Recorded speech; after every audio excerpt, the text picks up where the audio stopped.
es el Día del Medio Ambiente. El lema de este año tiene que ver con la contaminación a través del plástico, pero el medio ambiente realmente, más allá de que parezca una frase hecha, lo cuidamos entre todos. Por eso vamos a hablar de diferentes opciones y de formas que podemos ayudar, ¿no? Diferentes ciudadanos. Aquí está Pablo Castaño de Sumando Energías. Bienvenido, Pablo, un placer tenerte aquí. Y también Patricio Weideman y Marcela Aranguren, ambos ingenieros agrónomos que realizan terrazas verdes en la ciudad. Bienvenidos a ambos, un placer tenerlos. Gracias por la invitación. Gracias. Bueno, a ver, hablaba del lema de este año, pero es cierto que son diferentes lemas que se van poniendo sobre la mesa, sobre el tapete, para que todos vayamos conociendo un poquito más de cómo cuidar el medio ambiente.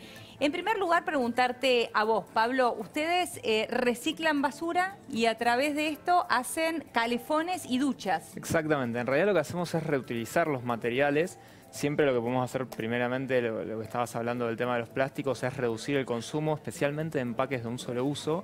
Y lo siguiente que puedes hacer es reutilizarlos. Nosotros reutilizamos las botellas, PET de gaseosas, de agua, latas de aluminio, tetrabricks, y con todos esos materiales construimos un calefón solar para una familia que no tiene agua caliente y que encima lo que ocurre en el barrio generalmente es que esos materiales se queman, lo cual es muy malo para respirarlo, obviamente, y a partir de eso obtienen agua caliente que es gratuita y por la que no tienen que pagar nada y que encima es de energía renovable. Claro, a través de la luz solar. O sea, no solamente se ocupan del reciclado, sino también de usar energía eólica, solar. Exactamente.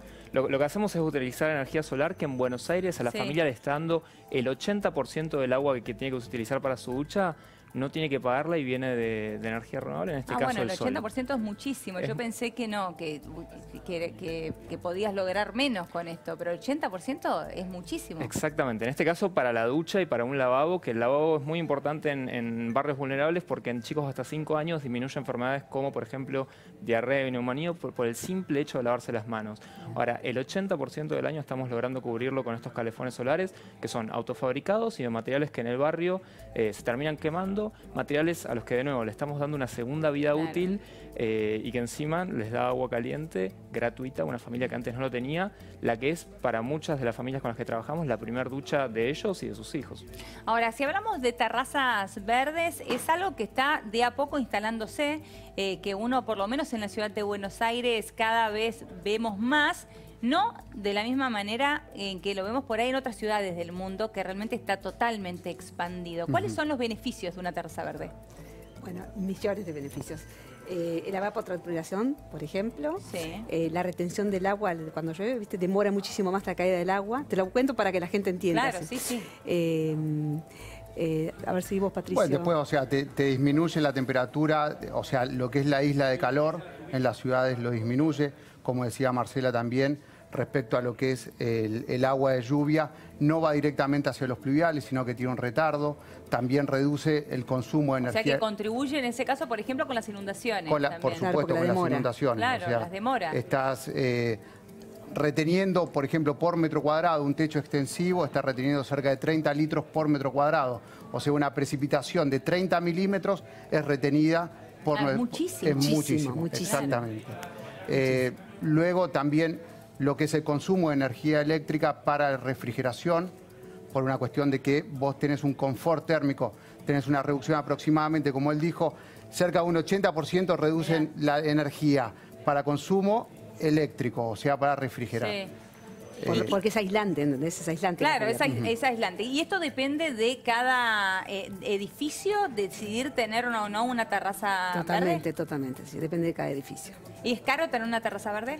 Y, o sea, nosotros siempre decimos, hay que evaluar bien el presupuesto, pero aproximadamente unos $150 por metro cuadrado se puede tomar como una estimación, de ahí para abajo o para arriba, dependiendo qué tipo de...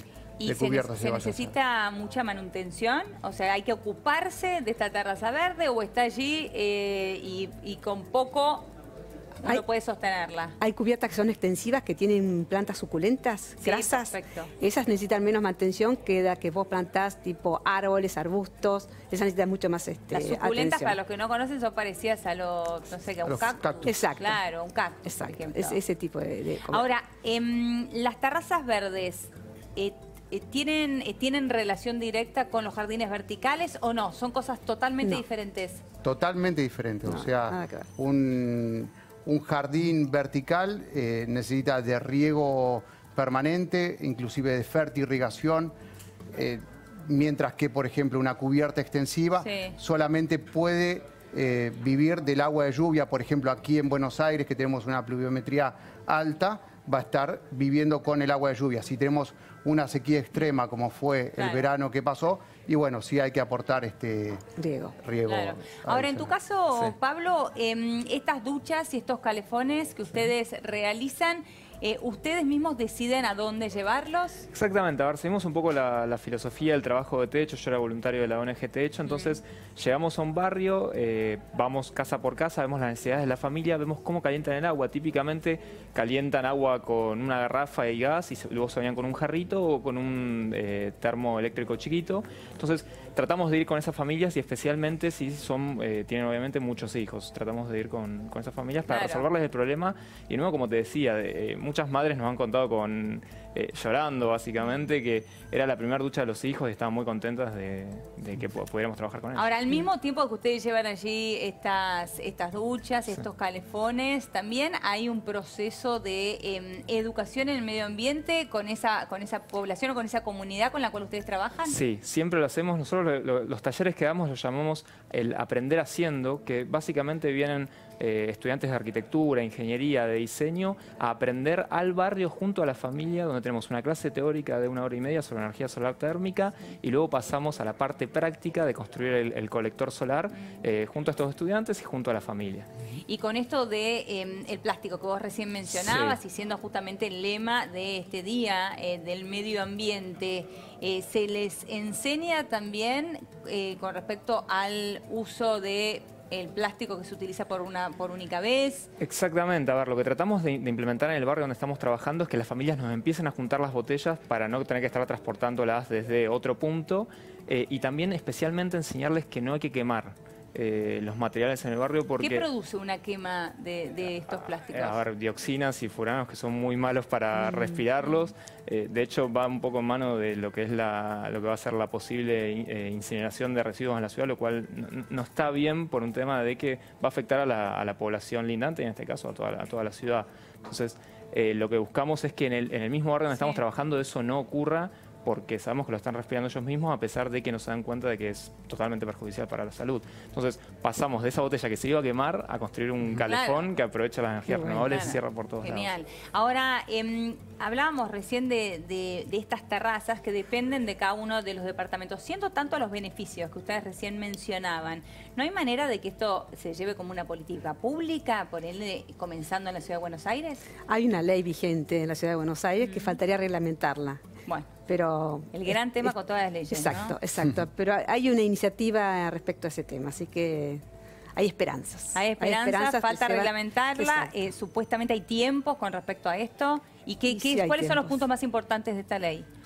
No, o sea, la reducción de la BL es la principal. Exacto. O sea, hay reducciones de impuestos. Acorde a la cantidad de metros cuadrados que uno tiene una cubierta verde, se le van a ir disminuyendo los impuestos.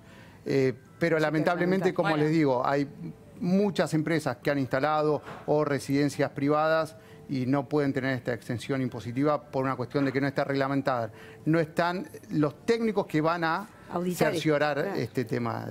Falta eso. Exactamente. Las dos cosas, reglamentarla y la parte de auditoría también. Y la parte de auditoría de los técnicos. Bueno, pero no es un tema menor esto. No. Si tienen una exención con respecto a la BL, entonces los propios consorcios son los que después van a ir a pedir que esto se lleve a cabo en sus edificios, ¿no? Totalmente. Ha habido recolección de firmas y ahora nosotros estamos nuevamente en contacto con el gobierno de la ciudad para iniciar este tema. Exacto, para reglamentarlo. Muy bien, bueno, o sea que falta un pasito más todavía, falta un pasito más. Sí. Y Pablo, volviendo al tema de la utilización o reutilización, en este caso de plásticos, ¿nos puede dar algunas recomendaciones a todos los ciudadanos que nos están viendo en este momento, ¿no? A la hora de comprar algo en un kiosco, comprarse en un supermercado, ¿en qué se tienen que fijar? ¿Qué tienen que hacer después? Bueno, lo que hay que tratar de evitar siempre es comprar bienes que vengan en empaques de un solo uso. Eso hay que tratar de evitarlo y se puede. Por ejemplo, vamos a comprar a un lugar de comidas que te dan las vajillas de plástico. Se puede llevar un tupper, se puede evitar siempre ese consumo de empaques que se van a utilizar una sola vez. 15 minutos una bolsa, por ejemplo, y se van a tirar, y eso después dura miles de años, especialmente porque no tenemos un eficaz sistema de reciclaje en la ciudad. Entonces hay que tratar de evitar ese consumo de ese bien, porque hoy tenemos opciones realmente como para poder hacerlo. Muy bien, bueno, clarísimo, muchísimas